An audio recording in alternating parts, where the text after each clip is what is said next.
এমন একটি ভাব নিয়ে আমার গৌর হরে এসেছে যে ভাব কোনোদিন কোনো কালে কোনো যুগে কেউ দেখে।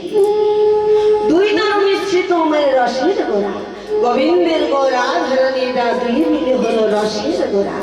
তাই তো চৈতন্য চরিতামৃতে কবিরাজ গোস্বামী কলম কি বললেন, রাধা কৃষ্ণ একাত্মা, রাধা কৃষ্ণ একাত্মা,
আমার সোনার সোনার নদী। আজ আমার গৌর সুন্দর এসেছে শ্রীধাম নবদ্বীপে ধাম। এই নবদ্বীপে ধামে আমার গৌর হরি এসেছে।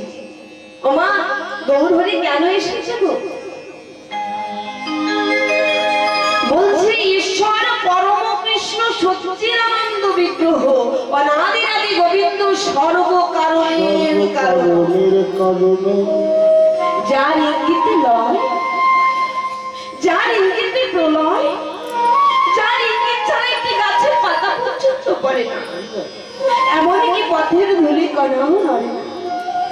আজ সেই দয়াল হরি এসেছে ধরা ধামে। কেন এসেছে? যিনি অনন্ত কোটি বিশ্ব ব্রহ্মাণ্ডের মালিক, তিনি আজ এসেছে কেন? কলির জীবকে কৃষ্ণ মুখী করবেন। শুধু তাই নয় তো বাবা, আমার গৌর হরির যে নিজের মনের বাসনা ছিল। দাপর যুগে প্রেমময়ী রাধারানীকে নিয়ে তিনি যে লীলারস আস্বাদন করেছিলেন, লীলারস আস্বাদনান্তে প্রেমময়ী রাধারানী প্রাণ গোবিন্দকে ভালোবেসে রাধারানী আমার কতটা সুখ, কতটা আনন্দ পেত তা কিন্তু প্রাণ গোবিন্দের অজানা ছিল। তাই আজ আমার প্রভু বলেছে যে কলিযুগে আমি যাবো বটে, কখনো আর ভগবানের রূপে আমি যাব। আমি যাব ভক্ত রূপে। ভক্ত হয়ে ভগবানকে ভালোবেসে কতটা সুখ, কতটা আনন্দ পাওয়া যায় তা জানার জন্য আমি ওই ধরা ধরি। তাই তো আমার গরু সন্তান এসেছে বৌমা। এই কলির জীব, এই অধম কলির জীব, এই কলির জীবের উদ্ধারের একমাত্র উপায় হলো মধুমাখা হরিনাম। মধুমাখা হরিনাম আমার গৌর হরি এনেছে কলির জীবকে তরাবে বলে আর নিজে তরে যাবে বলে। কলির যখন সূচনা হয়, রাজা কে ছিল? দাপর যুগের শেষের সময় আর কলিযুগ যখন আরম্ভ হয় তখন রাজা কে ছিল? পরীক্ষিত। কলির যুগের যখন সূচনা হয় সেমধ্যে সময় কলি কি করেছে জানো না? কলি এসে নিজের যুবতী স্ত্রীকে কাঁধে নিয়েছে আর বৃদ্ধ পিতা মাতার গলায় দড়ি বেঁধে রাস্তা দিয়ে টানতে টানতে নিয়ে যাচ্ছে।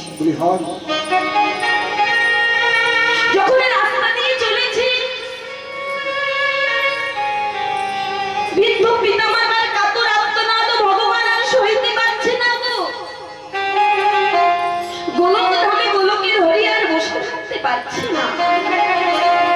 এমন সময় নারদকে পাঠিয়েছে, নারদ তুমি একবার গিয়ে দর্শন করে আসো যে কলির জীবের পরিস্থিতিটা কেমন। তদরূপ নারদ মুনি যখন কলির জীবের পরিস্থিতি দর্শনের জন্য এসেছি, দেখছি রাস্তা দিয়ে যখন যাচ্ছে কলি কি করেছে? তার বৃদ্ধ পিতা মাতার গলায় দড়ি বেঁধে যুবতী স্ত্রীকে কাঁধে নিয়ে রাস্তা দিয়ে টানতে টানতে যাচ্ছে। বলছে এ কি কলি, কলি তোমার এমন দশা কেন? কলি বলছে প্রভু এই জগৎকে আমি বলেছি তোমরা যদি ধর্মের সাথ দাও অর্থাৎ সত্যের পথে থাকো অর্থাৎ সব সময় সৎ হয়ে থাকতে যাও তোমরা অভাবে মারা যাবে। অভাব। জয় রাধে, জয় রাধে, জয় নিতাই, জয় নিতাই। তোমাদের অভাব কোনোদিনই কাটবে না। আর যদি আমার সঙ্গ দাও, যদি আমার সাথে আমার কথা শোনো, তবে তোমাদের আর অভাব হবে না। এই কলিযুগে মানুষ যারা অসৎ ব্যক্তি তাদের দেখবেন ভাতের অভাব নেই, আর সৎ মানুষের একটু কষ্ট আছে, তাই না? অভাব যায় না। তাই যাই হোক, আমার গোলকের হরি নারায়ণ তিনি নারদকে যখন পাঠিয়েছে দর্শন করতে, নারদের সঙ্গে আর কলির সঙ্গে কথোপকথন। নারদ বলছে কলি বন্ধ করো তুমি এই সব, এত অত্যাচার ধর্মে সইবে না। প্রভু আপনি কি জানেন না আমি তো ধর্মের সঙ্গ দেব না, আমি যে অধর্মের সঙ্গ দেব। তবে শুনে রাখুন এখন সবে কলির সূচনা, আমি এখন কুড়ি আছি, আর যখন প্রস্ফুটিত হব তখনকার পরিস্থিতি আরো খারাপ। নারদ মুনি তিনি দেখে আর সইতে পারছেন না। কলি তুমি বন্ধ করো। কলি তখন বলছে প্রভু বন্ধ হবে কিভাবে জানো প্রভু? বলছে গন্ডগোল ঝামেলা আগে হয় না আগে পুলিশ আসে? কি হয়, কি হয় বাবা? গন্ডগোলের পরে পুলিশ আসে।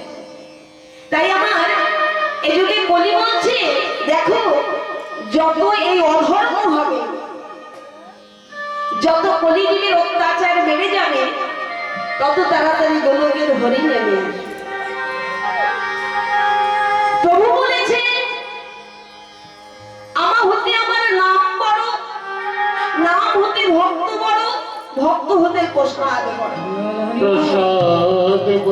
ভক্ত যে আমার আমি যে ভক্তের কষ্ট সহিতে পারি না, তাই তো গোলকের হরি আর গোলক ধামে থাকতে পারলো না গো। তিনি ওই গোলক ঐশ্বর্য পরিত্যাগ করে ধরা ধামে এসেছে। কলির জীবের মাঝে এসেছে। তিনি অনন্ত কোটি বিশ্ব ব্রহ্মাণ্ডের মালিক হয়ে আজ কখনো নামে প্রেমে বিভোর হয়ে নদিয়ার পথের ধুলোয় গড়াগড়ি দিচ্ছে, আবার কখনো হেমদণ্ড বাহু তুলে নৃত্য করছে। প্রভুর যে মনের ভাব বোঝা যায় না গো। তাই নদিয়ার পথ আলোকনে আমার গৌর হয়ে চলেছে। নদিয়ার একজন নাগরী বলছে, নাগরী রে দেখ দেখ, এই কলিযুগে আমার গৌর হয়ে এসেছে।